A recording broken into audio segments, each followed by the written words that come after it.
మీ business ను develop చేసుకోవాలి అనుకుంటున్నారా? మీ పరపతిని పెంచుకోవాలి అనుకుంటున్నారా? అయితే ఓకే టీవీ ద్వారా L band, astron band ad, scrolling ad, ad with voice overs, logo bug, video ads ద్వారా మీ యాడ్స్ ను పబ్లిష్ చేసుకోండి. సంప్రదించవలసిన ఫోన్ నెంబర్ 8520917933. నమస్కారం ఫ్రెండ్స్. సో నేను పెట్టిన టైటిల్ ప్రకారం ఏది మోడీ రాముడి గుడి, ఈ అయోధ్యలో ఉన్న రామాలయం గాని, దేశంలో ఉన్న ఎక్కడ ఏ రామాలయం గాని, భద్రాచలం ఉన్న భద్రాద్రి రాముడు గాని, ఇంకా ప్రతి ఊర్లో రామాలయం లేని ఊరు ఉండదు. ఓకే, సో ఏ గుడి దయచేసి మోడీ కట్టిండో చెప్పండి. అయోధ్యలో ఉండే రామాలయానికి కూడా ఒక ట్రస్ట్ ఉంది. ట్రస్ట్ ద్వారా అని అందరి దగ్గర పైసలు వసూలు చేసి అల్లా కూడా దోసుకున్నారు. అర్థమైందా? సో ఇది పరిస్థితి. అంటే భారతదేశంలో ఉన్న ఏ గుడి కూడా నరేంద్ర మోడీ కట్టలేదు. గుడి ద్వారా ఓడరా బతికేది అంటే బాపనోడు మాత్రమే. వాడికి ఎందుకంటే బాపనోడికి పని చేయకుండా కూర్చున్న దగ్గర సంపాదించుకోవాలి. As simple as that. మీరు ఎక్కడ చూడండి, బాపనోడు తరతరాల నుంచి ఇప్పటి వరకు బాపనోడు పని చేయడు. వాడు నీకు నాకు కొట్లాట పెట్టి అట్లా మన సొమ్ము దోసుకుంటాడు. కాదు, హిందువులు దయచేసి మీకు దండం పెడతా, మన హిందువులకి మోడీ చేసింది ఒక్క స్పెషల్ ఏం చేసిండో నాకు చెప్పండి. ఒక్కటి, మన దగ్గర ట్యాక్సులు వసూలు చేసి తగ్గించిండా? హిందువులకి జిఎస్టీ తగ్గించిండా? హిందువులు ఇలా కాంగ్రెస్ వాడు హిందూ వ్యతిరేకి అని పొద్దుగాలేస్తే ప్రచారం చేస్తున్నారు. కాంగ్రెస్ వాడు పెట్టిన ఐఐటీలో ఉద్యోగాలు చేస్తుంది కానీ చదువుకున్న పిల్లలు హిందువులు కాదా? దయచేసి చెప్పండి. కాంగ్రెస్ వాడు కట్టిన హీరాకుడు, బాక్రానంగల్ ప్రాజెక్టుల ద్వారా ఇది వ్యవసాయాన్ని ఉత్తర భారతదేశంలో మొత్తం గ్రీన్ రెవల్యూషన్ అయిపోయి ఆడ ఇలా పంజాబ్, హర్యానా సస్యశ్యామల అయిపోయి దేశంలో పంటలు పండించుకొని ఇట్లా 4 ఏళ్ళు లోపలికి పోతున్నాయి అంటే అది హిందువులు కాదా? నాగార్జున సాగర్, శ్రీశైలం కింద పంటలు పండించుకున్న రైతులు హిందువులు కాదా? గట్లా అండి మోడీ ఒక్కటి చెప్పండి నాకు. నీకు నాకు బువ్వ పెట్టేది కట్టింది నాకు చెప్పండి. మరి పైసలు ఏడిపోయినాయి? 350 లక్షల కోట్లు ఈ 10 ఏళ్లలో. అందులో 150 లక్షల కోట్లు అప్పు చేసిండు. ఇప్పటి వరకు 14 ప్రధానమంత్రులు అయిన భారతదేశానికి, ఇంక్లూడింగ్ ఆపద్ధర్మ ప్రధానమంత్రి గుల్జారీలాల్ నందా 10 రోజులు 13 రోజులు ప్రధానమంత్రి ఉన్నాయనతో కలిపి వాళ్ళందరూ కలిపి చేసిన అప్పు 2014 వరకు 56 లక్షల కోట్లు మాత్రమే. అర్థమైందా? బ్రిటిషోడు వెళ్ళిపోయేటప్పుడు 1947లో దేశం 2 ముక్కలు చేసి అడుక్కునే దేశం చేసిపోయిండు. తినడానికి తిండి లేక వాని వరల్డ్ వార్ 1కి వరల్డ్ వార్ 2కి మనం పండించిన ధాన్యం ఎత్తుకుపోతే వాళ్ళ సైనికుల కోసం అని తిండి లేక 30 లక్షల మంది చచ్చిపోయారు బెంగాల్ ఫ్లెమైన్ అని చెప్పి. అట్లాంటి దేశము. ఆ భారతదేశంలో కరెంటు లేదు. అర్థమైందా? కట్టుకోవడానికి బట్టలు లేవు. ఇక ఇది వాటర్ కంటామినేషను, ఫుడ్ కంటామినేషను, అనేక రోగాలు, అంటు రోగాలు, కలరా, మసూచి, ఫ్రెష్ ఎయిర్ లేక ఏది చాలా మందికి క్షయరోగం వచ్చి చచ్చిపోయేటోళ్ళు, ప్లేగ్ వచ్చి చచ్చిపోయేటోళ్ళు. ఎందుకంటే ఏడబడతాడు చెత్త ఉండేది, ఎలుకలు వచ్చేటి, ఎలుకల ద్వారా ప్లేగ్ వచ్చేది. ఇట్లా అనేక రోగాలు. ఎట్లుండే భారతదేశం 1947లా? ఎన్ని ఊర్లకు రోడ్లు ఉండే, ఎన్ని ఊర్లకు కరెంట్ ఉండే, ఎట్లుండే పరిస్థితి? తినడానికి తిండి లేదు. ఒక నదులు పోతున్నాయి కానీ ఆ నదుల నీటిని మనం వాడుకునే పరిస్థితి లేదు. అట్లాంటిది నెహ్రూ గారు మొదటి ప్రధానమంత్రి రష్యాకు పోయి, అప్పుడున్న సోవియట్ యూనియన్కి పోయి, ఆ స్టాలిన్ గారు ఇంప్లిమెంట్ చేస్తున్న పంచవర్ష ప్రణాళికలు 5 years ప్లాన్స్ కింద అవి తీసుకొని మన యొక్క మేధావులతో ప్లానింగ్ కమిషన్ వేసి ఏ రంగంలో భారతదేశం బలహీనంగా ఉందో ఆ మేధావులు చెప్పిన దాన్ని బట్టి దానికి సపరేట్ గా బడ్జెట్ అలొకేట్ చేసి ఆయా రంగాల్లో ప్రతి రంగాన్ని అభివృద్ధి చేసుకుంటూ వచ్చినాం. మొదటగా వ్యవసాయాన్ని ఎక్కువ అభివృద్ధి చేసినాం. అందులో భాగంగానే ఈ ప్రాజెక్టులన్నీ కట్టడం జరిగింది. తర్వాత ఇండస్ట్రీస్ పెట్టుకున్నాం, బిల్లా ఉక్కు కర్మాగారం, ఇట్లాంటివన్నీ, స్టీల్ ప్లాంట్స్. ఎందుకంటే మనమే మ్యానుఫ్యాక్చరింగ్ చేయాలి, ఇంతమంది హ్యూమన్ రిసోర్స్ ఉన్నారు, వీళ్ళందరికీ పని కల్పించాలని. అట్లా ప్రతి రంగాన్ని అభివృద్ధి చేసుకుంటూ వచ్చినాం. అందులో భాగమే ఇలా మినీ రత్నాలు, నవరత్నాలు, ఐఐటీలు, ఎయిమ్స్లు, నవోదయ విద్యాలయాలు, డిఆర్డిఓలు, డిఆర్డిఎల్, ఐడిపిఎల్, బీడిపిఎల్, ఇలా పటాన్చెరు ఇండస్ట్రియల్ ఏరియా అయింది. ఇట్లా భారతదేశం ఒక్కొక్క స్టెప్ ఇలా అమెరికా తోటి అన్ని రంగాల్లో మనం కాంపిటీషన్ అవుతున్నాం. ఇది 2014 దాకా. ఇవాళ మనం వాడుతున్న ఆధార్ సంఖ్యను వ్యతిరేకించండి ఇదే నరేంద్ర మోడీ. డాక్టర్ మన్మోహన్ సింగ్ గారు పెడుతుంటే ఇలా ఆధార్ సంఖ్య లేకపోతే దేనికి ఆధారం లేని పరిస్థితి ఉంది. అర్థమైందా? జిఎస్టీ డాక్టర్ మన్మోహన్ సింగ్ గారు మాక్సిమం 18% చేస్తా అంటే ఈ దొంగనా కొడుకు నరేంద్ర మోడీ 28% చేసిండు. కాంగ్రెస్ హయాంలో పాల మీద ట్యాక్స్ తీసుకోలే. అర్థమైందా? పెట్రోల్ మీద కూడా 9 రూపాయలే వాడు ట్యాక్స్ తీసుకున్నాడు. డీజిల్ మీద 3 రూపాయల 50 పైసలు తీసుకున్నాడు. నరేంద్ర మోడీ వచ్చి రెండింటి మీద డీజిల్ మీద 10 రెట్లు పెంచి 30 రూపాయల ట్యాక్స్ తీసుకుంటున్నాడు. పెట్రోల్ మీద 9 రూపాయలు అంటే మళ్ళీ 33 రూపాయల ట్యాక్స్ తీసుకున్నాడు. 3 రెట్లు పెంచాడు.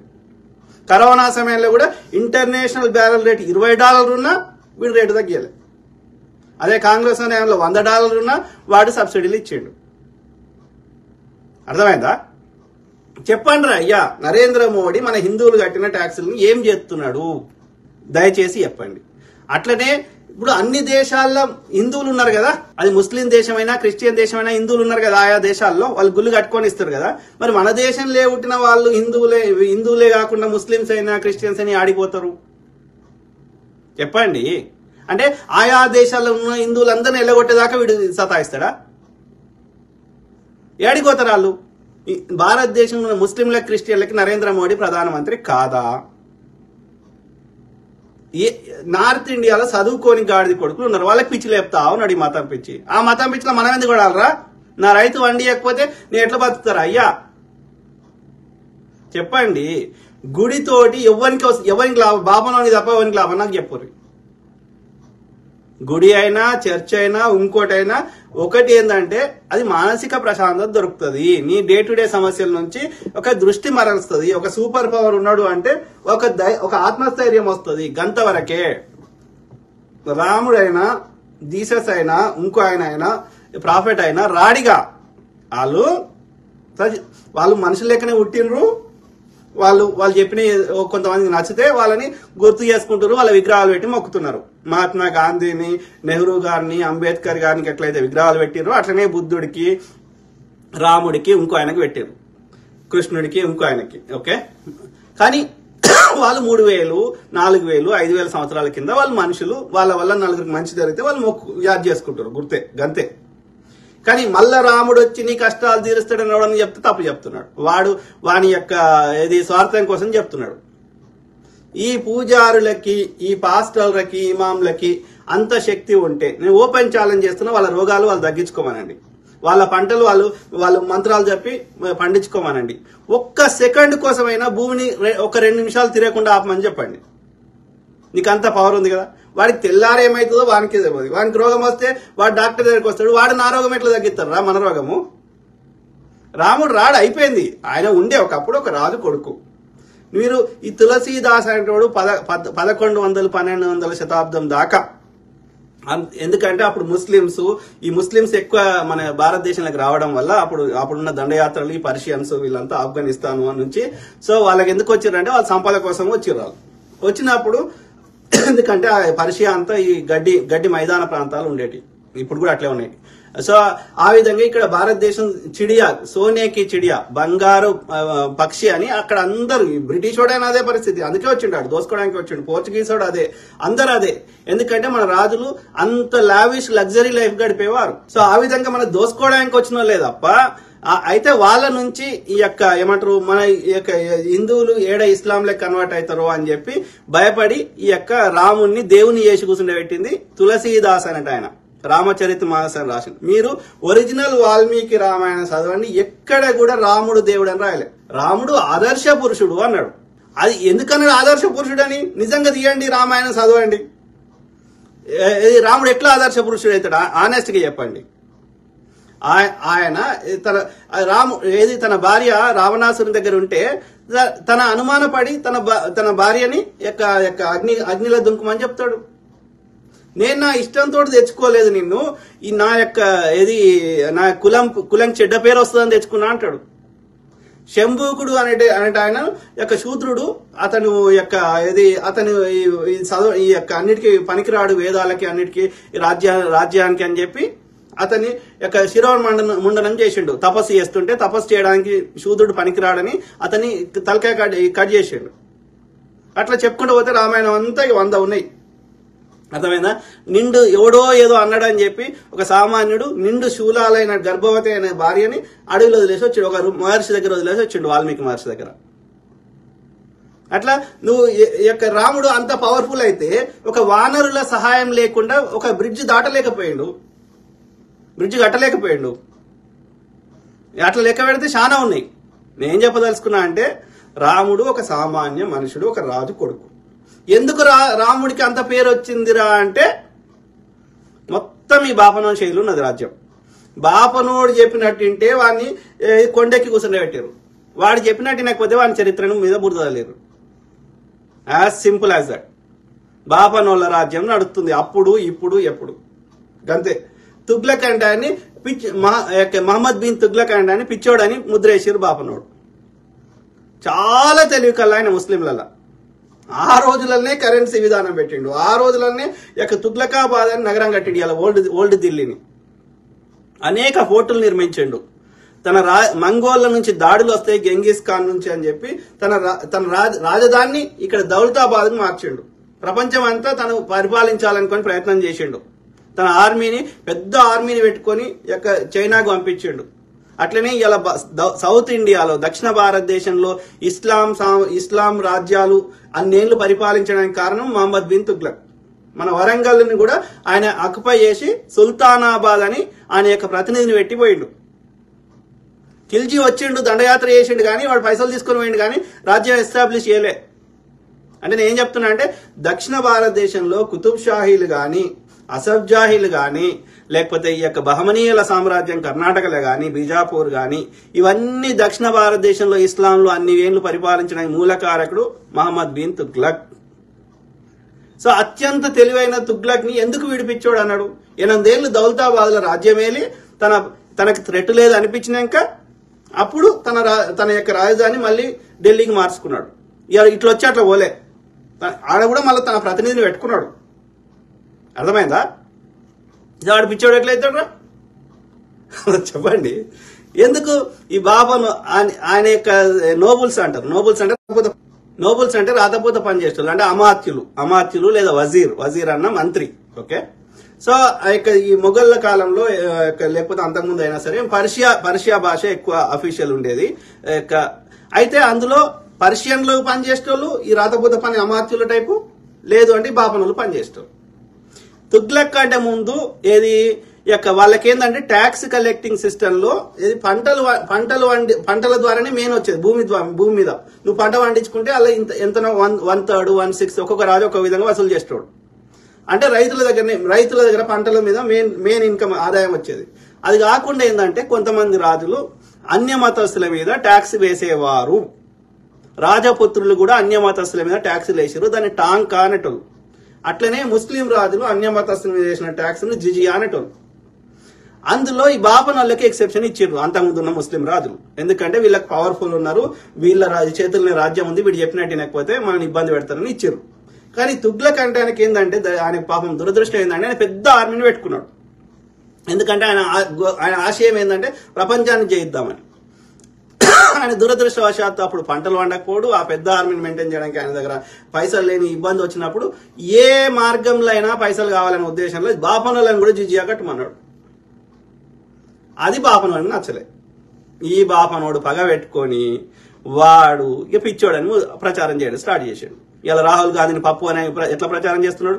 రాహుల్ గాంధీ రోజు ప్రెస్ కాన్ఫరెన్స్ కి వస్తాడు, రోజు ప్రజల లోపల తిరుగుతాడు. ఎవ్వడు 200 మంది విలేకరులు అడిగినా సమాధానం చెప్తాడు. 9 ఏళ్ళైంది మోడీ ఇప్పటి వరకు ఒక చిన్న ప్రెస్ కాన్ఫరెన్స్ రాడు. నా కొడుకు 10 ఏళ్ల పొరగాడు అడిగితే సమాధానం చెప్పలేడు. వాడు గ్లోబల్ వార్మింగ్ గురించి అడిగితే అస్సాంలో వరదలు వస్తున్నారా అంటే నాకు చిన్నప్పుడు సర్ది అయ్యేది, ఇప్పుడు అయితే లేదు అని వీడు చెప్తాడు. చిన్న పిల్లగా అడిగితే కూడా సమాధానం చెప్పరాదు. అట్లాంటి మోడీ నిప్పు అంట. ఇన్ని దేశాలు తిరిగిండు నరేంద్ర మోడీ. ఒక్క దేశంతో ఒక డీల్ చేసుకొచ్చింది నాకు చెప్పండి నరేంద్ర మోడీ. వాడు రాహుల్ గాంధీ పప్పు అన్నవాటే. ఎంతవరకు కరెక్ట్ ఇది? అంటే పొద్దుగాల లేస్తే ఒక భ్రమలో కూర్చుండే పెడతారు. ఇది ఎంతవరకు కరెక్టో మీరు చెప్పండి. అర్థమైందా? అయిదామా ఇట్లనే ఎడ్డోళ్ళం అయిదామా? వాడు ఏది ప్రచారం చేస్తే అదే నమ్ముదామా? ఈ బాపనోడు వాడు విష్ణుగుప్తుడు లేక కౌటిల్యుడు కుటిల బుద్ధి గలవాడు చాణక్యుడు. వాడు చాణక్యుడు అన్నా విష్ణుగుప్తుడు అన్నా కౌటిల్యుడు అన్నా ఒకటే. మంగళాయన అయినటువంటి నందులు మంగళోళ్ళాలు శూద్రులు నందులు రాజ్యం వెళ్తే నచ్చలేవానికి. నచ్చక వాడు కుట్రలు కుతంత్రాలు చేసి భారతదేశంలోని అన్ని వ్యవస్థలు నాశనం చేసాడు చాణక్యుడు. అర్థమైందా? వాళ్ళని వీని ప్రలోభానికి గురి చేయడానికి విషకన్యలను పంపి ఆ యొక్క లేడీస్ ని ఈ వ్యభిచార వృత్తిని ప్రవేశపెట్టి అనేక రకాల అన్ని వ్యవస్థలు నాశనం చేశాడు భారతదేశంలో. కేవలం వాని పగన్. అంటే నేనేం చెప్పదలుచుకున్నా, ఉత్తర భారతదేశంలో ఉన్న తెల్ల బాపనోడు ఆర్య బాపనోడు. ఆర్యుడు అంటే వాడు గొప్పవాడు, వాడు అందరికంటే ఎక్కువ. ఈ దేశంలో ఉన్న వాళ్ళందరూ శూద్రులు అన్నాడు. భారతదేశంలో ఉన్న వాళ్ళందరూ శూద్రులు అని చెప్పిండు వాడు ఇరాన్ నుంచి వచ్చి, ఇరాన్ అంటే ఆర్యను, పర్షియా అన్న ఆర్యను, అక్కడి నుంచి వచ్చిండాడు. అర్థమైందా? మధ్య ఆసియా నుంచి వచ్చిండు భారతదేశంలోకి. వాడు ఒక్కడే వచ్చిండు, వాళ్ళ లేడీస్ ని తీసుకురాలే. అందుకని లేడీస్ తో సహా భారతదేశంలో అందరినీ నల్లతోలు అందరినీ శూద్రులు అన్నాడు వాడు. ఆ బాపనోడు ఇక పిచ్చి లేపుతా ఉన్నాడు. కాదు, ఇప్పుడు రాముడు మన దేవుడు అని మనకి ఇంత మన మీద రుద్దినప్పుడు మన దక్షిణ భారతదేశంలో మనం మొక్కునే సమ్మక్క సారక్కని వాడు దేవుడే కాదంటాడు. నరేంద్ర మోడీని వచ్చి మన సమ్మక్క సారక్కని మొక్కుమని చూద్దాం, మన మైసమ్మను మొక్కుమని చూద్దాం, మన బాలమ్మను మొక్కుమని చూద్దాం, మన ఇల్లమ్మను మొక్కుమని చూద్దాం. శూద్రుడు మొక్కునే దేవతలు వాడు దేవతలే కాదంటాడు ఈ బాపనోడు. ఎందుకంటే మన పెద్దరికం పోతుంది కదా. ఇప్పుడు గుళ్ళల్లా ఈ శూద్రుడిని పూజారి ఏమని, ఎందుకంటే వాడి చేయిల కంట్రోల్ పెట్టుకోవాలి. పంచాంగం చూస్తా అంటాడు, నువ్వు వర్జ్యం ఉందంటాడు. అంటే ఏంది, నీకు ప్రైవసీ ఉండదు. నువ్వు ఉచ్చబోసినావు అని చెప్పేయాలి. అంటే నేను కంట్రోల్ చేస్తాడు అన్నట్టు వాడు. నువ్వు గుళ్ళ చేసే దానం కానీ వాడు కూర్చున్న దగ్గర వాడు సంపాదించుకోవాలి. వాడు గుడితోటి ఎవరికి లాభమో మీరు చెప్పాలి. గుడి కానీ చర్చ్ కానీ ఇంకోటి కానీ ఏం పని చేయడానికి ఇష్టం లేని గాడిద కొడుకులకు ఆ బాపనోడో ఆ పాస్టరో ఆడోడో వాడు 4 పైసలు సంపాదించుకోవడం తప్ప ఇంకోనికి యూజ్ అవుతుంది అది? మీరు చెప్పండి. బడిగట్టు, రోడ్ అయ్యి ఎవరికైనా యూజ్ అవుతుంది, రైతులకి రుణాలు మాఫీ అయ్యి ఏదైనా యూజ్ అవుతుంది. దయచేసి ఆలోచించండి. We should not get fooled అనేది నేను చెప్పదలుచుకున్నా. ఆడు చెప్పినా చెప్పకుండా రాముని మొక్కుతాం. ఈ బీజేపీ పార్టీ పెట్టి 40 ఏళ్ళు అయింది, 40 ఏళ్ళ కింద మొక్కలేదా? ఈడు బీజేపీ పార్టీ రేపు ఎత్తేసినాక మొక్కుడు బంద్ చేస్తామా? చెప్పండి దయచేసి, మీ దండం పెడతా. ఆలోచించండి మిత్రులారా. సో కాబట్టి బాపన్న కొడుకులు పొద్దుగాల లేస్తే వేదం చదివితే నాలుకలు పోసిర్రు, వేదం వింటే సీసం పోసిర్రు. ఎన్ని రకాలుగా ఇబ్బంది పెట్టిర్రా, అర్థమైందా? ఇక అది కంటిన్యూ చేస్తూనే ఉన్నారు. అరే రేవంత్ రెడ్డి ఈ బీసీ ఎస్సీ ఎస్టీలను కూడా తమిళనాడు లెక్క పూజారులు చేసే చట్టం తేరా అంటే వీడు ఏం చేస్తలేడు. పిచ్చినా కొడుకు. ఎన్నో ఆశలతోటి మనం తెప్పించుకుంటే పిచ్చినా కొడుకు. ఆలోచించండి మిత్రులారా. ఇవన్నీ మర్చిపోదామా? ఇప్పుడు మోడీ ఎంతో దాదాపు 350 లక్షల కోట్లు మనం ఈ 10 ఏళ్లలో కట్టిన పైసలు. ఇక చూడు, ఈ 10 ఏళ్లలో మోడీకి మనం కట్టిన ట్యాక్స్ డబ్బులు, చేసిన అప్పుల డబ్బులు, రిజర్వ్ బ్యాంక్ దగ్గర ఎమర్జెన్సీ కోసం విదేశీ ఫండ్ పెట్టుకున్నాం, అది తీసుకున్నాడు. ఆయన ఇయ్యా అని వేరే ఆర్బీఐ డైరెక్టర్ ఉంటే ఆయన ఇయ్యా అది కరెక్ట్ కాదంటే ఆయన తీసేసి వేరే ఆయన చెప్తున్నట్టు పెట్టుకున్నాడు. కోర్టులలో జడ్జిలను అదే పరిస్థితి, సిబిఐ డైరెక్టర్ అదే పరిస్థితి, ఈడీ డైరెక్టర్ అదే పరిస్థితి. ప్రజాస్వామ్యం ఏడుందిరా? ప్రశ్నించడానికి ఇబ్బంది పెడతాడు, వాళ్ళ మీద ఉపా చట్టాలు తెచ్చి వాళ్ళని లోపలేస్తాడు, లేకపోతే వాళ్ళ మీద వానికి శిక్షించడానికి వీలు లేకపోతే ఐటీ దాడులు చేస్తాడు, వాని వ్యాపారాలు దెబ్బతీస్తాడు. అవన్నీ సాధ్యం కాకపోతే వాని క్యారెక్టర్ మీద అసాసినేట్ చేస్తాడు. ఎప్పుడో వచ్చిన నెహ్రూ మీద బురద వెళ్తాడు, గాంధీ మీద బురద వెళ్తాడు, రాహుల్ గాంధీ మీద బురద వెళ్తాడు. నాలాంటి వాడు విదేశాలని వాడికి ఏం చేయలేని పరిస్థితి ఉంటే నా మీద బురద వెళ్తాడు. అంటే ఎవ్వడు ప్రశ్నించొద్దు వాడు మాత్రం అందరి మీద బురద వెళ్ళవచ్చు. గాడిద కొడుకు. ఆలోచించండి మిత్రులారా. ఎమర్జెన్సీ ఫండ్ డబ్బులు, ప్రభుత్వ రంగ సంస్థలు అమ్మితే వాటి ద్వారా వచ్చిన డబ్బులు, ఇంకా కొంతమంది గాడిద కొడుకులు. ఏది మొన్న రేవంత్ రెడ్డి ఏదో డీల్ చేసుకొచ్చిండు అదానితోటి అన్నాడు. అది ఎంత వస్తాయో ఎవడు పోతాడో అది ఏదో చెప్తారు కానీ అది వచ్చేదేందో పీకేదేందో. అది కేటీఆర్ అయినా ఇప్పుడు రేవంత్ రెడ్డి అయినా. కానీ ఒకవేళ వాడు వచ్చిండు అనుకో, అదాని పైసలు మన రాష్ట్రంలో పెట్టుబడులు పెడుతున్నాం కానీ మన పైసలు అదానికి ఇచ్చేసి వస్తలేం కదా. కానీ నరేంద్ర మోడీ అట్లా చేయలే కదా. ఉన్నాయి అన్ని వానికి అప్పచెప్పిండు కదా. వాడు అదానీలు, నీరవ్ మోడీలు బ్యాంకుల దగ్గర అప్పు చేస్తే వీడు కడతాడు మన పైసలు తీసుకుపోయి, మన జిఎస్టీ పైసలు తీసుకుపోయి. లేదు అంటే అది మార్కెట్ అవి భూములు వాటి పేర్ల మీద ఉన్న భూములు బిఎస్ఎన్ఎల్ అట్లాంటి కంపెనీల మీద పేర్ల మీద ఉన్న భూములు అమ్ముకున్నా లక్షల కోట్లు వస్తాయి. అది నష్టాలు వస్తున్నాయి కారణం బూచి చూపెట్టి నువ్వు నష్టాలు వస్తాయి ఆ కారణం చూపెట్టి వానికి ఫ్రీకి ఇచ్చేస్తున్నావు. నువ్వు దోషియడానికి వాని పైసలు మన రాష్ట్రంలో పెట్టుబడులు పెట్టు అని తేవడానికి ఎంత తేడా ఉందిరయ్యా. పొద్దుగాల లేస్తే ఫేక్, పొద్దుగాల లేస్తే వక్రీకరణ. ఆలోచించండి. సో ఆ విధంగా దాదాపు 350 లక్షల కోట్లు ఈ 10 ఏళ్లలో ఏం చేసిండు మోడీ? ఏం కట్టిండు? దోసుకున్నారు. ఇలా బాపనోళ్ళు అదేవిధంగా ఈ యొక్క గుజరాతీ వ్యాపారులు దోసుకున్నారు. బీజేపీ నాయకులు కానీ గుజరాతీ వ్యాపారులు కానీ. ఆలోచించండి. మోడీ కట్టిన బడి పేరు, మోడీ కట్టిన గుడి పేరు, మోడీ కట్టిన నీటిపారుదల ప్రాజెక్టు పేరు దయచేసి చెప్పండి ప్లీజ్. ఓకే, ప్రస్తుత కేంద్రం వచ్చాక కేంద్రానికి వచ్చిన ఆదాయం అప్పుల వివరాలు చూడండి మిత్రులారా. దేశంలోని అన్ని రాష్ట్రాలకి అప్పులతో సంబంధం లేదు. వాటి అప్పులు వాడుకున్నాయి. ప్రతి రాష్ట్రానికి వాటి అప్పులు వాడుకున్నాయి. అవి కాకుండా చెప్తున్నాం. మనం కేంద్ర ప్రభుత్వం గురించి మాత్రమే మాట్లాడుతున్నాం. కేంద్ర ప్రభుత్వానికి ఆదాయం వచ్చే 5 ప్రధాన మార్గాలు, 5 రకాలుగా డబ్బులు వస్తాయి కేంద్రానికి. ఒకటి GST, goods and services tax. అంటే మనం ఏ వస్తువు కొనుక్కున్నా లేకపోతే ఏ సేవలు ట్యూషన్ ఇట్లాంటివి ఇచ్చినా గానీ ప్రతి దాని మీద ట్యాక్స్ వేస్తాం. ఓకే, సేల్స్ ట్యాక్స్ అంటారు, లేదంటే జిఎస్టి అంటారు. ఓకే, వస్తువులు మరియు సేవల మీద వేసే ట్యాక్స్. తర్వాత ఇన్కమ్ ట్యాక్స్, ఆదాయ పన్ను.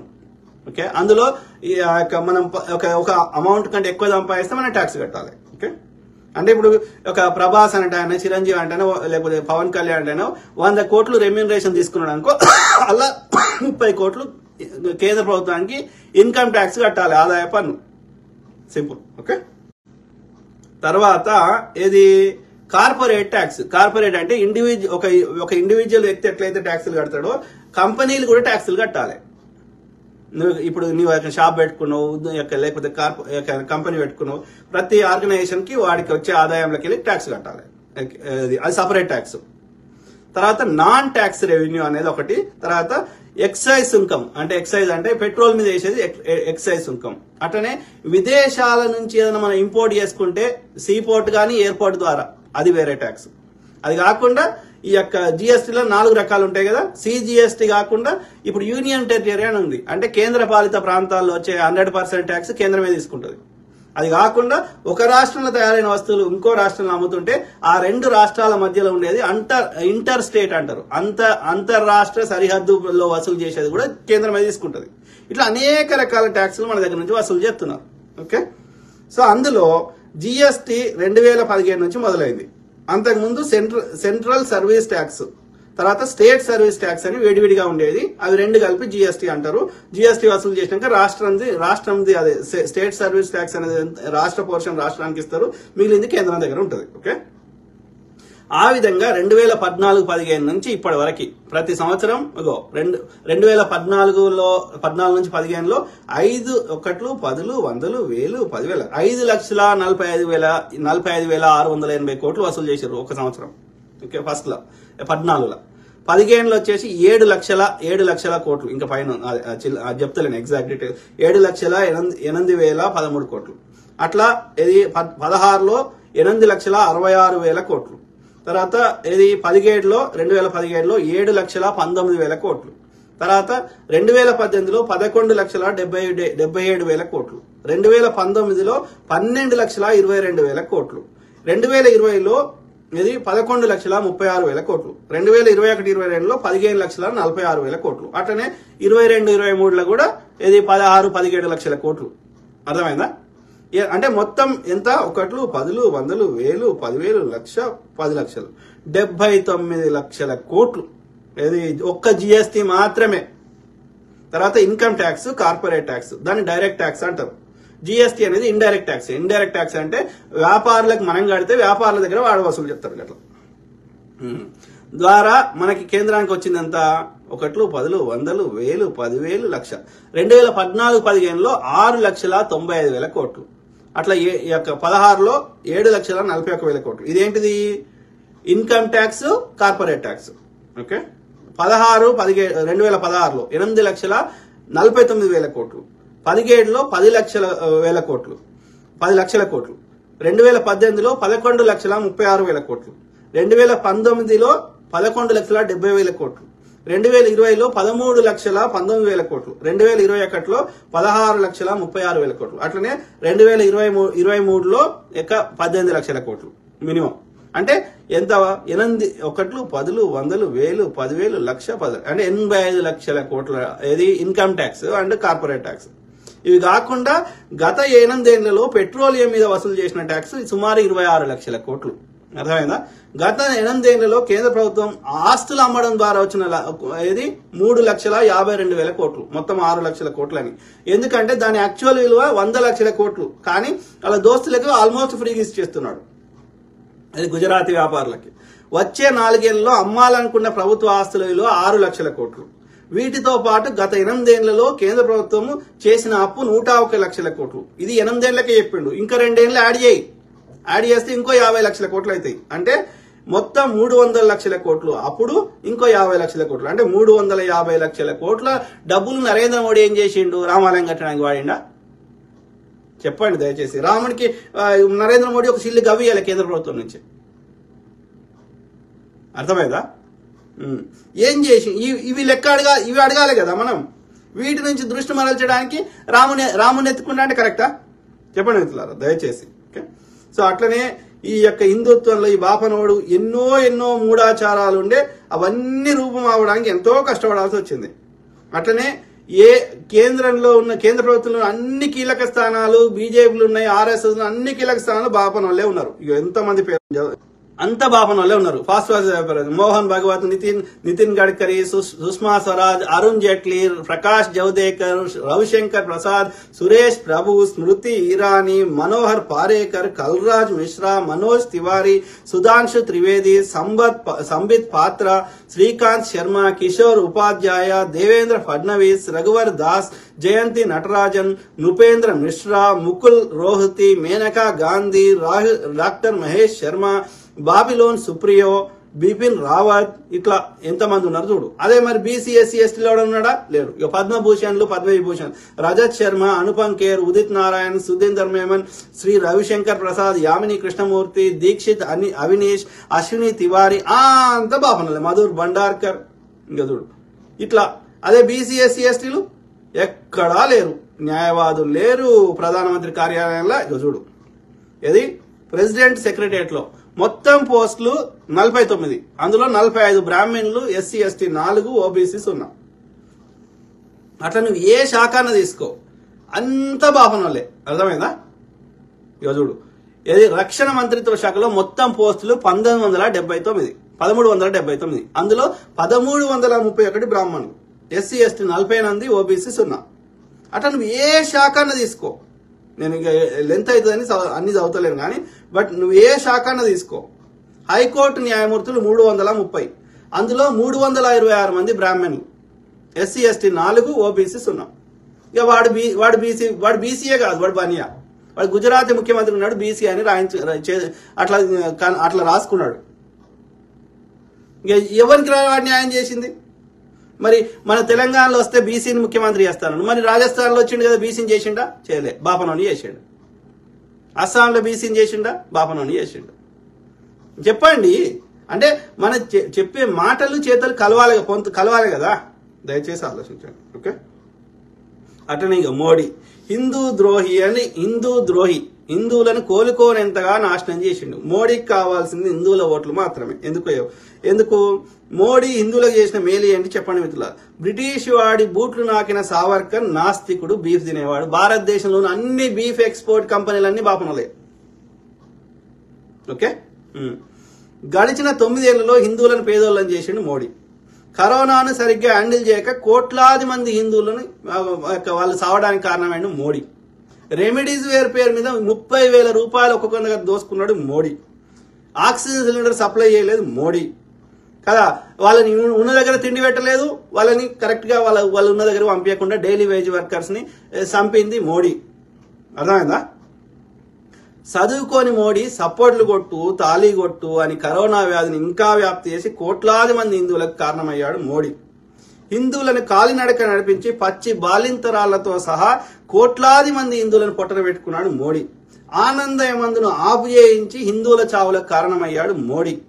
ఆక్సిజన్ సిలిండర్ అందించకుండా హిందువులను పొట్టన పెట్టుకున్నాడు మోడీ. మన ట్యాక్స్ డబ్బులతో కరోనా వ్యాక్సిన్ తయారు చేయించి మళ్లీ 1200కి అమ్ముకున్నాడు మోడీ. చెన్నై హైకోర్టు ఎందుకు ఛార్జ్ చేస్తున్నావని మొట్టికాయలు వేస్తే అప్పుడు ఫ్రీ అన్నాడు. కాంగ్రెస్ వాడు ఎన్నో వ్యాక్సిన్లు ఇచ్చిండు. మశూచికి ఇచ్చిండు, కలరాకి ఇచ్చిండు, ఈ యొక్క పోలియోకి ఇచ్చిండు. వాడు ఏనాడని ఛార్జ్ చేసిండా? అది ప్రచారం చేసుకున్నాడా? ఎందుకంటే మన ట్యాక్స్ డబ్బులతో తయారు చేయించి మళ్ళీ మనకే పైసలకు అమ్ముతా, లేకపోతే నేను ఫ్రీ ఇచ్చిన అంటే ఎవడరా నమ్మేది? ఎంతవరకు కరెక్ట్? అది ఆలోచన మిత్రులారా. నోట్ల రద్దు పేరుతోటి ప్రతిపక్షాల దగ్గర వాళ్ళు 5-10 రూపాయలు దోసుకున్నాయి, అవి చెల్లొద్దు అని చెప్పి ప్రతిపక్షాల దగ్గర పైసలు లేకుండా చేయాలి, వాళ్ళని ప్రతిపక్షం లేకుండా చేయాలన్న ఉద్దేశంలో నువ్వు నోట్ల రద్దు చేస్తే దేశ ఆర్థిక వ్యవస్థ కుప్పగూలిపోయింది. ఎందుకంటే నీ ధనవంతులైన గుజరాతీ దోస్తులు ముందుగానే నీకు నోట్ల రద్దు ముందే చేస్తామని తెలుసు కాబట్టి వాళ్ళు కన్వర్ట్ చేసుకున్నారు వాళ్ళ దగ్గర ఉన్న డబ్బు అంతా, వాళ్ళ దగ్గర ఉన్న బ్లాక్ మనీ, ఆ మనీ, ఈ మనీ. కానీ నువ్వు సడన్ గా అనే వరకు సామాన్యుల దగ్గర వాడు ఎందుకంటే మన దేశంలో ప్రాపర్ సిస్టమ్ లేదు కాబట్టి ఈ ట్యాక్స్ కట్టే సిస్టమ్ అన్ని కరెంట్ డిజిటల్ లేదు కాబట్టి అన్ని ఇప్పటికీ ఎక్కువ మంది నోట్లు క్యారీ చేయడానికి ఇష్టపడతారు కాబట్టి సో ఆ విధంగా వాళ్ళు ప్రాపర్ సోర్స్ చెప్పలేకపోతే ఇక నువ్వు రద్దు చేస్తే అది నువ్వు తినక నేను తినక అది వేస్ట్ అయిపోయినాయి. అంటే ఆ కష్టాన్ని రూపాయలలో దాచిపెట్టుకుంటే నల్లదైనా తెల్లదైనా దానికి విలువ ఉంది. అది నువ్వు తినక నేను తినక ఆయనతో గంగపాలు చేతివి కాలబెట్టిరు, వేస్ట్ అయిపోయినాయి. దానివల్ల ఏమైంది? మన దేశ ఆర్థిక కుప్పగూలింది. మధ్యతరగతి వ్యాపారులందరూ చచ్చిపోయారు, అన్ఎంప్లాయ్మెంట్ పెరిగింది, ధరలు పెరిగినాయి. అప్పటి నుంచి వరస్ట్ అయింది. ఇక 5 ట్రిలియన్ ఎకానమీ చేస్తా అంటే ఎన్ని రోజులు అయిందా? కాంగ్రెస్ వాడు దోసుకునేది తెచ్చేస్తే ఒక గంట 15 లక్షలు వస్తాయి అన్నాడు. ఏవి వచ్చుడు కాదు కదా, విదేశాల్లో దాచుకున్న పైసలు ఇంకా పెరిగినాయి వాటి విలువ. పోనీ ఆ దిశగా రావడానికి ఏమైనా ప్రయత్నం చేసినావా? అంటే నువ్వు చెప్పే మాటలకు చేతలకి పొంతం లేదు. దొంగ నా కొడుకు వాడు దోసుకోవడానికి వచ్చిండు, దోసుకుంటుండు. హిందువులని అడక్కదినట్టు చేయడానికి వచ్చిండు వాడు. ఆలోచించారు. నోట్ల రద్దు పేరుతో ఇంట్లో ఉన్న హిందువులను రోడ్ల మీద తీసుకొచ్చి ఎందరో హిందువులకు చావులకు కారణమయ్యాడు మోడీ. వాస్తవం. హిందువుల సంపదను కాంగ్రెస్ వాడు కట్టిన ప్రభుత్వ రంగ సంస్థలను తీసుకెళ్లి తన పెట్టుబడి వాటాలున్న వాడు ఉట్టికిత్తలేడు. అదానిలో ఉన్న పెట్టుబడులన్నీ మోడీలే ఉన్నాయి. నరేంద్ర మోడీ వాళ్ళ అన్నయ్య నరేంద్ర మోడీ సంబంధించిన వాళ్ళ చుట్టాలందరి వాటాలున్నాయి అదాని లోపల. అర్థమైందా? వాడు పిఎం రిలీఫ్ ఫండ్ అంటే పేరు మార్చి పిఎం కేర్ ఫండ్స్ అని చెప్పి అది ఆర్టీఐ కింద రాకుండా చేసి మనకి చెప్పడంట. ఆ పైసలన్నీ తీసుకుపోయి వాళ్ళ అన్న అదాని వాళ్ళ అన్న వినోద్ అదాని ద్వారా ఆ యొక్క విదేశాలకు పంపించి విదేశాల నుంచి అదాని కంపెనీలో పెట్టుబడులు పెట్టినట్టుగా, ఎందుకంటే వీడియో డైరెక్ట్ చేస్తే దొరుకుతాడని చెప్పి అట్లా వాడి పైసలని చేస్తుండు. రాహుల్ గాంధీ అడిగితే అది విషయం ఆ యొక్క ఇన్వెస్టిగేషన్ చేయాలి ఐడియల్ గా, చేయకుండా అడిగినందుకు వేరే కారణం చూపెట్టి నన్ను మోడీ అంటే తిట్టినవు అనే కారణం చూపెట్టి ఆయన లోపలేస్తే ఆయన పార్లమెంట్ సభ్యత్వాన్ని రద్దు చేస్తా అంటూ ఆమె మహువా మొయిత్రా బాగా గట్టిగా ప్రశ్నిస్తే పార్లమెంట్ లో ఆమె సభ్యత్వాన్ని రద్దు చేస్తావు. ఎందుకని? నీకు తప్పు చేయనప్పుడు నీకెందుకు భయం రా? ఇన్వెస్టిగేషన్ చేయి, వాస్తవాలు పబ్లిక్ తెలియని. అంటే నీకు తెలుసు నువ్వు దొంగవి, చౌకీదార్ చోర్ హే. అర్థమైందా? దానికి మళ్ళా జడ్జిలతోటి వానికి అనుకూలంగా తీర్పులు ఇప్పిస్తాడు. అంటే జడ్జి పని జడ్జి చేసుకొనియాడు, కోర్టు పని కోర్టుని చేసుకొనియాడు, సిబిఐ పని సిబిఐని చేసుకొనియాడు, యొక్క ఇది ఇన్కమ్ ట్యాక్స్ డిపార్ట్మెంట్ వాని పని వాని చేసుకొనియాడు, ఎలక్షన్ కమిషన్ వాని పని వాడి చేసుకొనియాడు. ఏందిరా నువ్వు? ఇదేం సంస్కారం రా? ఆలోచించండి మిత్రులారా. హిందువుల సంపదను కాంగ్రెస్ ప్రభుత్వ రంగ సంస్థలు అమ్మి హిందువుల సంపదను కాంగ్రెస్ వాడు కట్టిన ప్రభుత్వ రంగ సంస్థలు తీసుకెళ్లి తన పెట్టుబడి వాటాలున్న గుజరాతీ మిత్రులకు మరీ ముఖ్యంగా అదానికి దారాదత్తం చేశాడు మోడీ. కాంగ్రెస్ హయాంలో మాక్సిమం అంటే గరిష్టంగా 18% జీఎస్టీ వేస్తా అంటే వ్యతిరేకించి జీఎస్టీ వేస్ట్, అది తప్పు అని మళ్ళా మోడీ 28% పెంచాడు. కాంగ్రెస్ హయాంలో ఆధార్ సంఖ్యను ఇంట్రడ్యూస్ చేస్తామంటే డబ్బులు వేస్ట్ అన్నాడు. మరి అన్నిటికీ ఆధార్ సంఖ్యనే అయింది.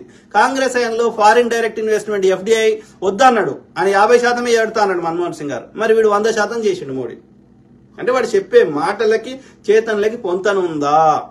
ఆలోచించండి, దయచేసి ఆలోచించండి, దండం పెడుతుంది. ఓకే, కాంగ్రెస్ వాడు పాలు, పెరుగు, బట్టలు, చెప్పులు లాంటి నిత్యావసర వస్తువుల మీద ట్యాక్స్ తీసుకునేవాడు కాదు. కానీ పేదవాడికి అవసరమైన నిత్యావసర వస్తువుల మీద కూడా ట్యాక్స్ తీసుకుంటున్నాడు మోడీ. 0 ఉంటే 5% చేసిండు, 5 ఉంటే 8 చేసిండు, 8 ఉంటే 12 చేసిండు, 12 ఉంటే 18 చేసిండు, 18 ఉంటే 28 చేసిండు దరిద్రుడు. అంటే నువ్వు ఒక 10,000 రూపాయల ఫ్రిడ్జ్ కొనుక్కుంటే దాని మీద 3,000 రూపాయల ట్యాక్స్ వసూలు చేస్తాడు. ఏడికి పోతున్నాయి రై పైసలు లెక్క అడిగితే నేను దేశద్రోహిని, నువ్వు తుకుడే గ్యాంగ్వి, నువ్వు కాంగ్రెస్వి, నువ్వు ముస్లింవి, నువ్వు ఇంకోటి, నువ్వు లేకపోతే కమ్యూనిస్ట్వి, ఇట్లా చెప్తాడు. వాడిని దోపిడీని ప్రశ్నించవద్దు. ఇది మన బతుకు. బాపనోని చలాకితనం చూడండి. 5% ఉన్న జిఎస్టీ 8%కు 8%, 12%, 12, 18, 18, 28. అట్లా హిందువులను దోసుకున్నాడు. కాంగ్రెస్ వాడు పెట్రోల్ మీద 9 రూపాయల ట్యాక్స్, డీజిల్ మీద 3 రూపాయల ట్యాక్స్ తీసుకునేవాడు. కానీ పెట్రోల్ మీద 3 రేట్లు పెంచిండు, డీజిల్ మీద 10 రేట్లు పెంచిండు. అట్లా 33 రూపాయల ట్యాక్స్ వసూలు చేసిండు పెట్రోల్ మీద, డీజిల్ మీద నరేంద్ర మోడీ. వాడు సబ్సిడీ ఇస్తే 460 రూపాయలకు మనకి సిలిండర్ వస్తే దాని సబ్సిడీలు అన్నీ ఎత్తేసి అది ఇలా 1200 అయింది ఇది సిలిండర్. కాంగ్రెస్ వాడు తక్కువ ఆదాయం ఉన్న సామాన్యుల కోసం ఇచ్చే అన్ని సబ్సిడీలు ఎత్తేసి 400 రూపాయల సిలిండర్ను 1100కి పెంచాడు మోడీ. మళ్ళీ మూడోసారి వస్తే 2000 చెప్తాడు కావచ్చు. మోడీ హిందువుల కోసం ఏ గుడికి నిధులు ఇచ్చాడు చెప్పండి మిత్రులారా? ఇంక్లూడింగ్ అయోధ్యలో ఉన్న రామాలయంతో సహా ఏ గుడికి మోడీ నయా పైసా ఇయ్యలే. గుర్తుపెట్టుకోండి, ప్రజలు స్వచ్ఛందంగా వేసుకునే తప్ప. ఓకే, కాంగ్రెస్ వాడు హిందువుల కోసం నాగార్జున సాగర్, శ్రీశైలము, హీరాకుడు, బాక్రానంగలు, దామోదర్ వ్యాలీ లాంటి పెద్ద పెద్ద ప్రాజెక్టు, మేము పెద్ద పేరున్నాయి చెప్తున్నా, చిన్న చిన్న చెప్తలే నేను. ఓకే, సో అట్లా 100 నీటి ప్రాజెక్టులు కట్టడం వల్ల ఇలా ఇంత అంత బోవ తింటున్నాం. అట్లా అంటే నరేంద్ర మోడీ ఒక్కటి కట్టిండా నాకు చెప్పరు. ఏడబెట్టిండు పైసలు గాడి కొడుకు. కానీ మోడీ హిందువుల కోసం కట్టించిన ఒక్క నీటి పరదాల ప్రాజెక్టు పేరు చెప్పండి దయచేసి, మీకు దండం పెడతా. మోడీ కట్టించిన గుడి పేరు, మోడీ కట్టించిన బడి పేరు, మోడీ కట్టించిన ఎయిర్పోర్ట్ పేరు, మోడీ కట్టించిన సీపోర్ట్ పేరు, మోడీ కట్టించిన సెజ్ల పేర్లు, మోడీ కట్టించిన కాలేజీల పేర్లు, మోడీ కట్టించిన నవోదయ లాంటి విశ్వవిద్యాలయాల పేర్లు, మోడీ కట్టించిన ఐఐటీల పేర్లు, మోడీ కట్టించిన ఎయిమ్స్ల పేర్లు, మోడీ కట్టించిన ఐఐఎంల పేర్లు చెప్పండి మిత్రులారా దయచేసి. మోడీ స్థాపించిన ప్రభుత్వ రంగ సంస్థల పేరు చెప్పండి, అమ్మినవి కాదు దయచేసి చెప్పండి మిత్రులారా please. The discussion we should, దీని మీద ఉండాలి చర్చ. ఇక మనం డైలీ మొక్కునే దేవునికి దాని మీద రాజకీయం చేసుడేందో, దాని మీద గుడి ఓపెనింగ్ కాకముందే అక్షింతలు వంచుడేందో, లేకపోతే ఆ యొక్క రాముని గుడి ఇంకా పూర్తి కూడా కాలేదు, అందరూ మఠాచార్యులు పీఠాధిపతులు అందరూ వ్యతిరేకిస్తున్నారు, హిందూ సాంప్రదాయాలు పాటిస్తలేవు, నరేంద్ర మోడీ కాదు ఓపెనింగ్ చేయాల్సింది, మేము పీఠాధిపతులము, మేము ఈ యొక్క అంటే వాళ్ళని పట్టించుకుంటలేవు. కేవలం నీకు ఓట్లు, హిందువుల ఓట్లు కావాలి అంతే, అంతకు మించి ఏమి లేదు. మరి సిగ్గుచరం లేదా మనకి లేదా? కాంగ్రెస్ వాడు తుమ్మకు ముందే 100 క్వశ్చన్లు అడుగుతారు, వాడు 7 పైసలు వేస్తే లొల్లి చేస్తారు. మరి బీజేపీ వాడు 33 రూపాయలు చేస్తే అడగరా గాడిద కొడుకులు? అంటే ఏంది ఈ హిపోక్రసీ? ఏంది? కరెక్ట్ కాదు.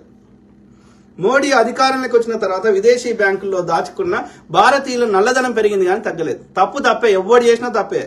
ఓకే, 13 ప్రధానమంత్రులు చెప్పిన ఇది ఎంత అప్పు చేశారు అనేది, ఈ పైసలు ఏం చేసాడు. సో గుజరాతీ మిత్రులకు మేలు చేసే వ్యవసాయాన్ని చంపేసి 3 నల్ల చట్టాలు తెస్తే ఆ నల్ల చట్టాలు తీసేయరా అంటే 700 మంది చచ్చిపోయారు. 700 మంది చచ్చిపోయిన కాంపెన్సేషన్ ఇరా అంటే వాళ్ళ మీద ట్రాక్టర్లు ఎక్కించిండు లఖింపూర్లో, లేకపోతే అక్కడ హర్యానా బార్డర్లో. వాళ్ళు రైతులే కాదన్నాడు, వాళ్ళ మీద దుష్ప్రచారం చేసిండు. ఎవరిని వదిలిండా నరేంద్ర మోడీ? ఇవన్నీ మర్చిపోదామా? రిజర్వ్ బ్యాంక్ దగ్గర అత్యవసరాల కోసం దాచుకున్న హిందువుల ఎమర్జెన్సీ ఫండ్ను తన పార్టీ అవసరాలకు వాడుకున్నాడు మోడీ. వాస్తవం. కాంగ్రెస్ ప్రభుత్వం 10 రాష్ట్రాలు ఉంటే కూలగొట్టిండు. సిబిఐ ఈడీ అని బెదిరిస్తాడు, లేదంటే కొనుక్కుంటాడు పైసలు ఇచ్చి. కూల్చడానికి లేదా ఓట్ల కోసం బీజేపీ ఆర్ఎస్ఎస్ ఈ దేశంలో జరిగే ఎన్ని దాడులు చేయించిండో నరేంద్ర మోడీ. పుల్వామా దాడి, మాలేగావ్, కోరేగావ్, ముంబై దాడులు, పార్లమెంట్ మీద దాడి, కార్గిల్ యుద్ధం, కశ్మీరీ పండితుల మీద దాడులు, గోద్రా అల్లర్లు, మణిపూర్ల మంటలు, హిజాబ్ గొడవలు, పండ్ల వ్యాపారుల మీద దాడులు, సర్జికల్ స్ట్రైకులు, బిపిన్ రావతుల మరణాలు, గుళ్ళని కూల్చడాలు, 1-2 ఇవన్నీ బీజేపీ హయాంలోనే జరిగినాయి. ఎందుకు జరుగుతాయి? ఎందుకు విచారణలు ఉండయి? ఎందుకు దోషులకు శిక్షలు పడాయి? ఎందుకంటే చేయించింది నువ్వే నీ ఓట్ల కోసం. అవునా కాదా? ఇవన్నీ బీజేపీ పాలిత రాష్ట్రాల్లో అది కూడా ఎన్నికల ముందే ఎందుకు జరుగుతాయి, వాటి మీద ఎందుకు విచారణ ఉండదు? ఆలోచించు నా హిందూ సోదరిమణులారా, మిత్రులారా, ఆలోచించండి. అర్థమైందా? ఇలా చెప్పుకుంటూ పోతే మోడీ అన్యాయాలు, అక్రమాల మీద పుస్తకాలు రాయొచ్చు. మిత్రులారా, ఆలోచించండి ఎవరి నిబద్ధత ఏంటో. పరిపాలన అంటే ప్రశ్నించిన వారిని ఇబ్బందులకు గురి చేయడము, నియంతృత్వము, దోపిడీ, జుమ్లాలు కాదు. పరిపాలన అంటే సమస్యలను చర్చించడము, అందరి బాగు గురించి ఆలోచించడము. అదొక పవిత్రమైన సేవ. మోడీకి తెలిసింది సేవ కాదు, దోపిడీ, జుమ్లా, ఫేకు ప్రచారాలు మాత్రమే.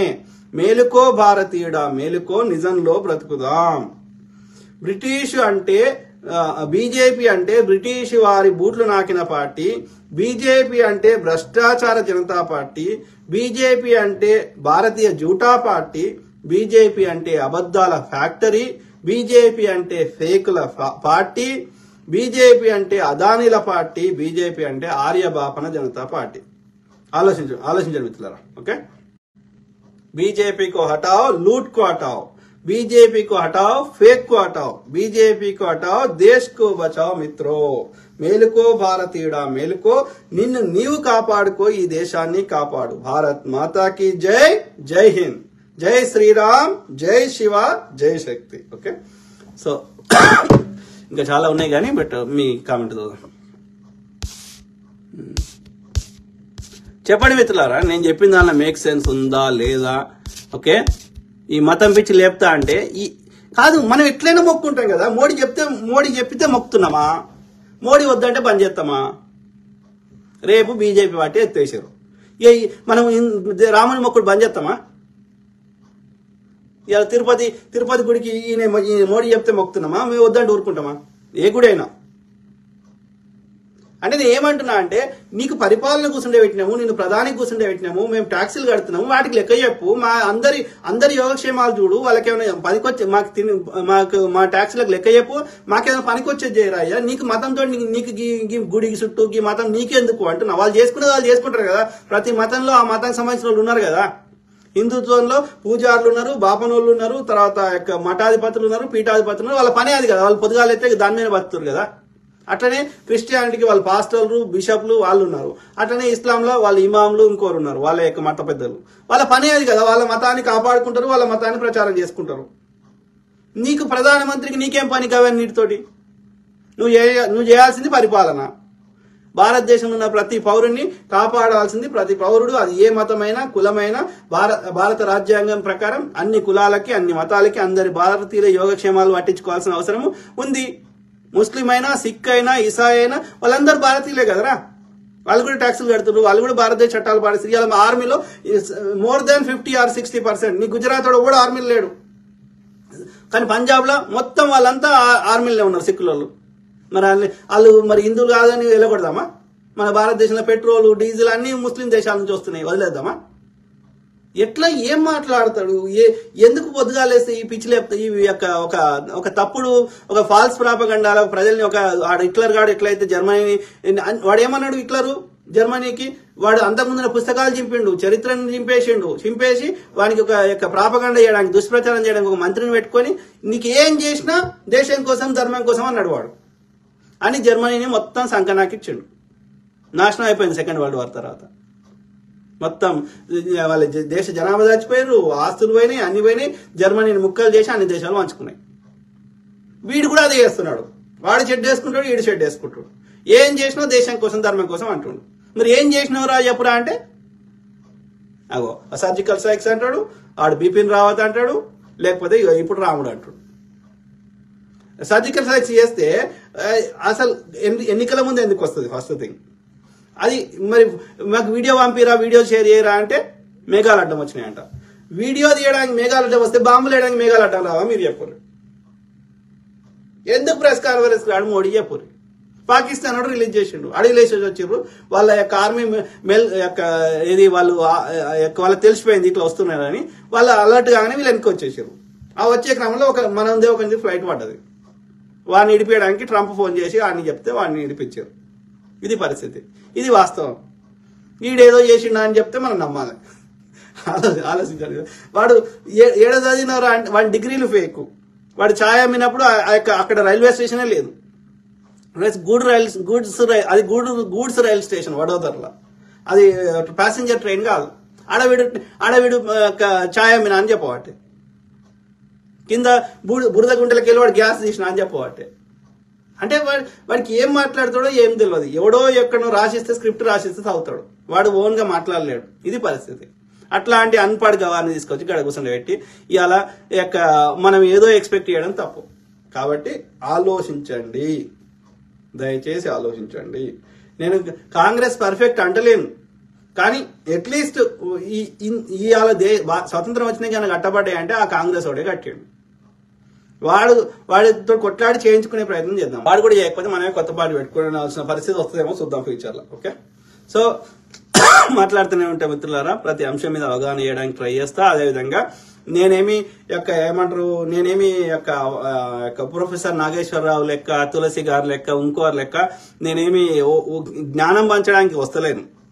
మనందరి తరఫున అందరికి మాట్లాడే అవకాశం ఉండదు కాబట్టి వాళ్ళకి మాట్లాడిన ఎక్కువ మంది రీచ్ కాకపోవచ్చు, లేకపోతే ఏ కారణం చేత అయినా అందరూ అడగలేరు. కాబట్టి మీ అందరి తరఫున నేను వకాలత తీసుకొని అడుగుతున్నా.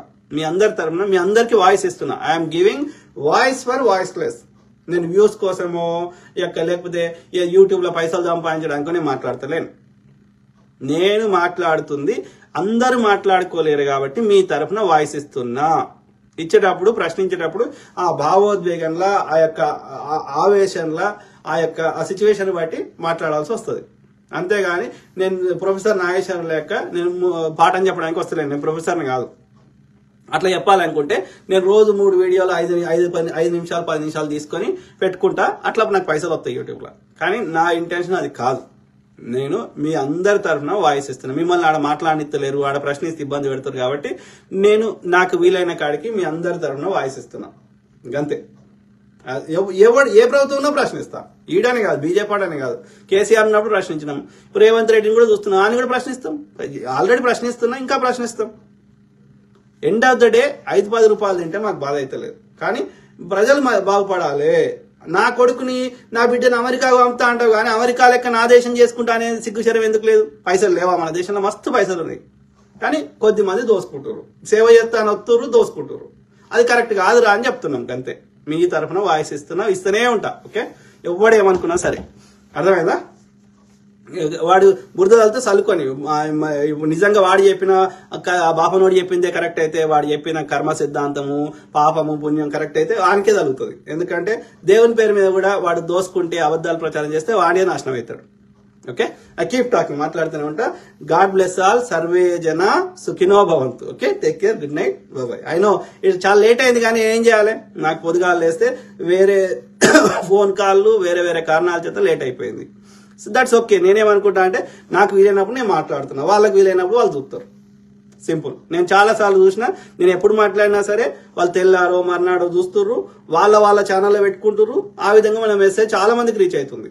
నేను నైట్ మాట్లాడినప్పుడు అప్పుడు చూడకపోవచ్చు ఎక్కువ మంది, కానీ తర్వాత ఎక్కువ మంది వాళ్ళు షేర్ చేసుకుంటారు. ఆ విధంగా ఎక్కువ మందికి రీచ్ అవుతుంది. కాబట్టి సో మనం చెప్పాలనుకున్న మెసేజ్ ఇంపార్టెంట్. అది 10 మంది చూసినా, ఒక్కడు చూసినా మనం ఆ యొక్క మెసేజ్ అనేది ఇంపార్టెంట్. ఓకే, ఒక్కరు మారినా నేను కష్టపడేందుకు ఆ ప్రతిఫలం అయితే వచ్చినట్టే కదా. కాబట్టి ఐ కీప్ టాకింగ్, మాట్లాడుతూనే ఉంటా. God bless all, take care, good night, bye.